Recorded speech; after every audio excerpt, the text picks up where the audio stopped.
We talk about trust all the time. It's one of the most fundamental parts of being human. But what if we stopped thinking of it as just a feeling? What if we started seeing it as a structure, something we can actually build and understand? Well, today, that's exactly what we're going to do. We're going to explore the architecture of trust. Our blueprint today, it starts with this simple but really powerful idea. Trust isn't something you can just manufacture. It's cultivated from love, and it's wrapped in kindness. Just think about that for a second. That's the soil and the protective covering for this entire structure we're about to build. It really sets the stage for everything that follows. Okay, so before we can build anything, right, we have to understand our materials. So our first section here is all about the foundation. What is trust, really, at its very core? I mean, we use the word trust every single day, but if you had to define it right here, right now, what would you say? What does it truly ask of us? The source material for this explainer actually gives us a surprisingly powerful and poetic answer.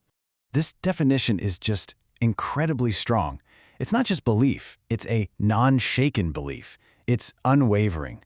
And that second part is so fascinating. Loyal and shameless. What does that even mean? It means true trust doesn't have to apologize for itself. It's this bold, open commitment, not some timid hope. It's the freedom to rely on someone without feeling weak for it. And this adds a totally crucial layer. See, trust isn't a passive state. It actually requires a specific mindset from us. It's not for the cynical, not for the closed off. To truly understand and, participate in trust, you need a mind that is both free from prejudice and curious enough to believe in the potential of others. So where does this whole architecture begin? I mean, before we can even think about extending trust outwards, the entire structure needs a central, load-bearing pillar. And that first, most crucial component is trust in yourself. And this isn't just one simple idea. It's like a full declaration of self-belief. It's trusting your current self, sure, but also trusting in rebirth, your capacity to grow, to learn from your mistakes, and to change. It's trusting your trusted self, that quiet inner voice you can rely on, even when it's hard to hear. It's just this complete 360-degree embrace of who you are. And here it is. This is the emotional core of that inner pillar. Self-trust is fundamentally linked to self-worth.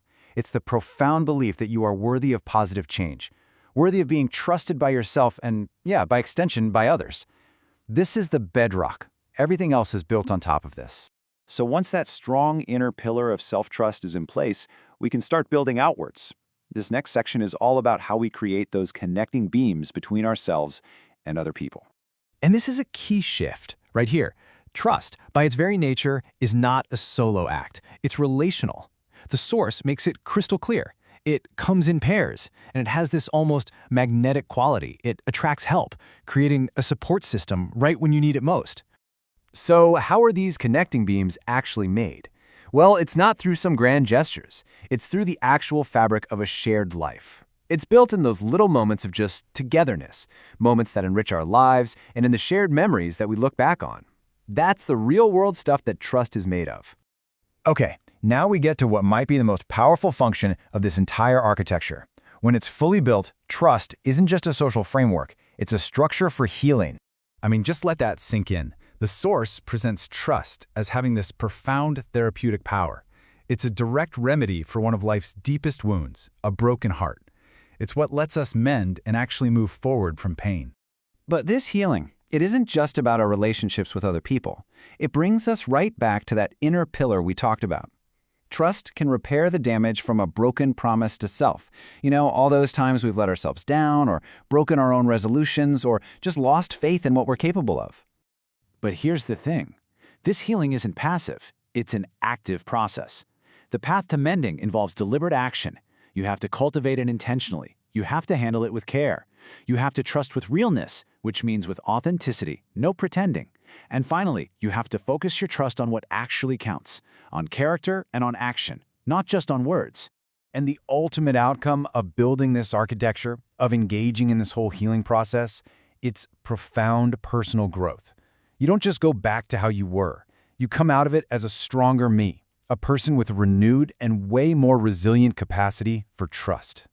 So the finished architecture then, it's this beautifully balanced structure. It stands on two absolutely essential foundations, a powerful trust in yourself and a courageous trust in others. And you know what? Ultimately, one can't fully exist without the other. So as we close out, I want to leave you with this question.